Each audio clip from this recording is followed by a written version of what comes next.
कृपया भित्र व्यवस्थित रूपमा बसिदिनु होला। अनि सम्पूर्णलाई नमस्कार। मेरो नाम चाहिँ सागर नेउपाने है, सागर नेउपाने। सबैलाई त होइन, for beautiful ladies my name is the Sagar 2057 in insta. अनि म चाहिँ पेसाले चाहिँ एउटा स्टुडेन्ट र बाहिर कर्मचारी पनि हो। मेरो लाइफमा चाहिँ धेरै नै सकफुल इन्सिडेन्टहरू हुन्छ क्या, सकफुल दिनहरू हुन्छ क्या, किनभने म इलेक्ट्रिसियन हो। सकफुल कलेजमा पनि सकफुल हुन्छ।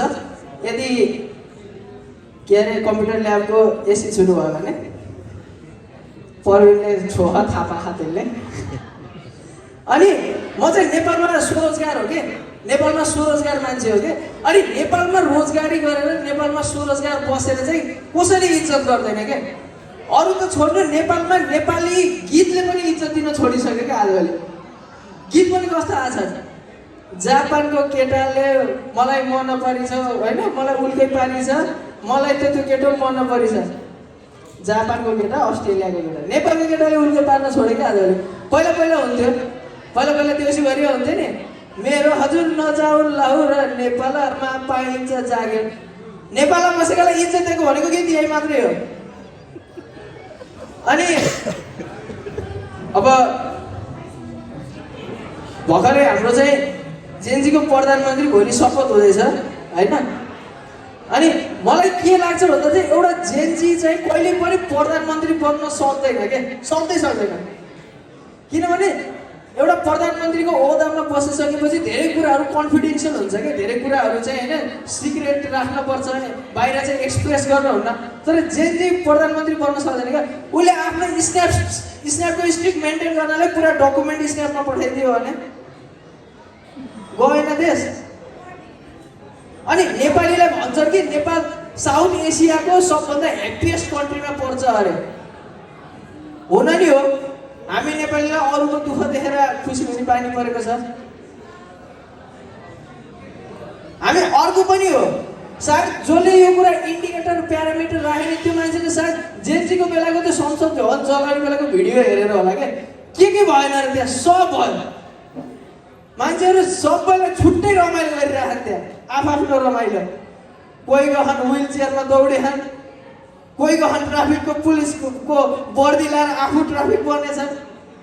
त्योभन्दा ह्याप्पी के चाहियो र अरूलाई। अनि यो जेनजी, म चाहिँ फेरि जेनजी र मिलेनियमको बिचमा पर्छु क्या।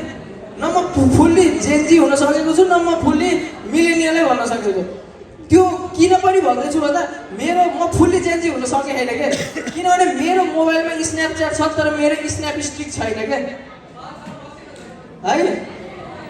अनि त्यहाँबाट मलाई यो जेनजी वर्डहरू पनि थाहा छैन क्या। मलाई अझै पनि लाग्छ बेन्चिङ भनेको बेन्चको भपको फर्म हो। अनि औरा फार्मिङ गर्नलाई चाहिँ मलिलो माटो चाहिन्छ। के हो माटो चाहिन्छ र खेतीपाती कसैले थाहा छैन, सब आइटी बन्न आएन। अनि म मात्रै होइन क्या जेनजी र मिलेनियमको बिचमा होइन परेको। हाम्रो सरहरूबाट पनि हुनुहुन्छ क्या, हाम्रो दिनेश सर, दिनेश सर र म मात्रै अब म्यारिड हुन बाँकी छ होला छिटै। अनि एक दिनको कुरो, म स्टाफ रुम गइरहेको थिएँ कि। अनि स्टाफ रुममा चाहिँ हाम्रो दिनेश सर र हाम्रो विष्णु सर बसिरहनु भएको थियो क्या। अनि त्यहाँबाट अनि दुईजनाको कुरा गरिरहनु भएको थियो होइन। अनि भन्नुभयो हाम्रो विष्णु सरले, सर तपाईँ त लास्टै खुसी मान्छे हो, ब्याचलर मान्छे, तपाईँ त बहुत खुसी हुनुहुन्छ, बिहा नगरेको मान्छे बहुत खुसी हुनुहुन्छ भन्नुभयो। सरलाई मन कति लाग्यो।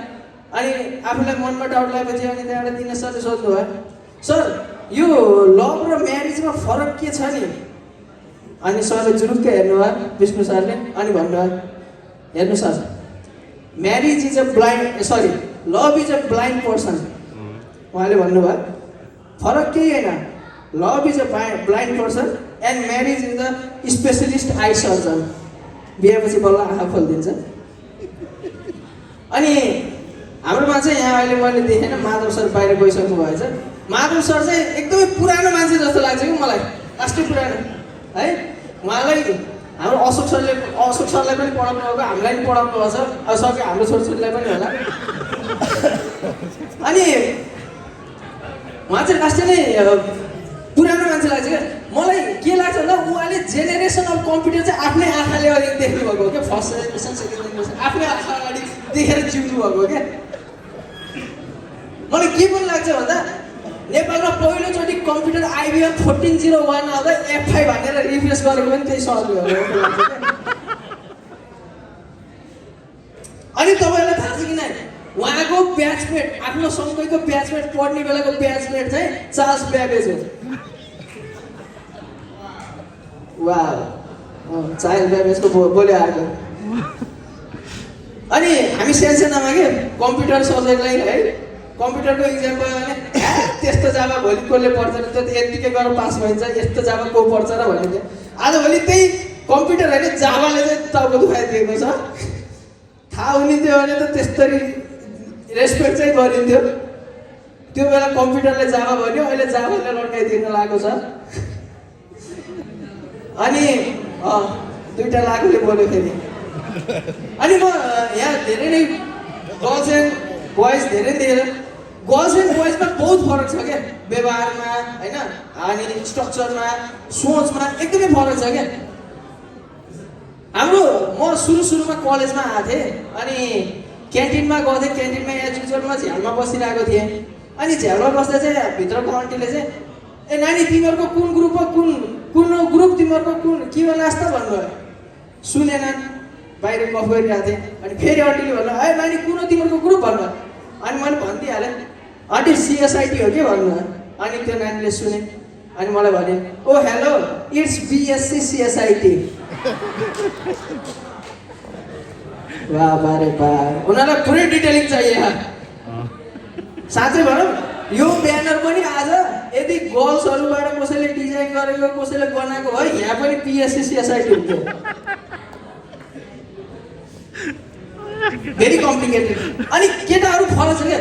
छुट्टी भयो, तपाईँले पढाउँदा छुट्टी भयो होइन, छुट्टी भइसकेपछि केटाहरू कहाँ जान्छन्? धेरै पैसा भयो भने क्याफे जान्छन्, बिरुवा जान्छन्, पैसा छैन भने भट्टी जान्छन्। सिम्पल केटाहरू सो प्रेडिक्टेबल। केटीहरू आजभोलि मोडर्न भइसक्यो क्या। केटीहरूलाई मोडर्न कुरा चाहियो। केटीहरूलाई क्याफे जानु पनि आउटडेटेड भइसक्यो, चटपटे खाना जानु पनि आउटडेटेड भइसक्यो। आजभोलि कहाँ जान्छन् सोच्नु त? नर्सरी जान थाले यार।